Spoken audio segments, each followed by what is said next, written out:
সবার মধ্যে সবারই উৎসাহ থাকলে কিন্তু এমনি খেলায় আনন্দ লাগবে।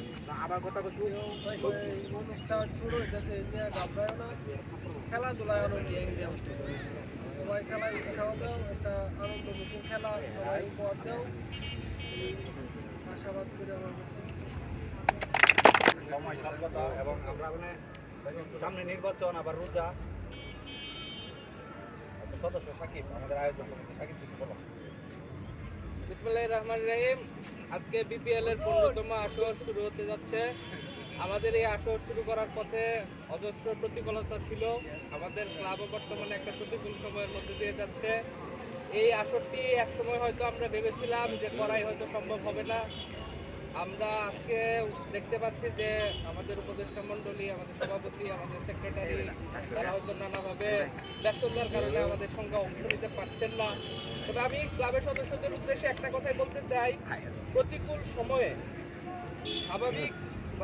স্বাভাবিক যে কাজটা করার দরকার, খেলাধুলা আমাদের ক্লাবের যে মূল কাজ, প্রতিকূল সময়ে আমরা যেইভাবেই হোক আমাদের মূল কাজটার উপরে ফোকাস করি, আমাদের মূল কাজটা আমরা করার চেষ্টা করি। প্রতিকূল সময়ে আমরা যেইভাবে হোক আমরা টিকে থাকতে পারি, আমরা বিপিএলটি করতে পারতেছি, এটাই আমাদের ক্লাবের সার্থকতা। হয়তো আমরা মনের মতো করে করতে পারি না, এই নিয়ে আমাদের ক্লাবের অন্যান্য সদস্যদের মতো আমাদের মধ্যে দুঃখবোধ রয়েছে, বেদনাবোধ রয়েছে। তবে ইনশাআল্লাহ এই প্রতিকূল সময় আমরা খুব দ্রুতই কাটিয়ে উঠবো, আমরা সুন্দর টুর্নামেন্ট এবং সুন্দর খেলা উপহার দিতে সক্ষম হব।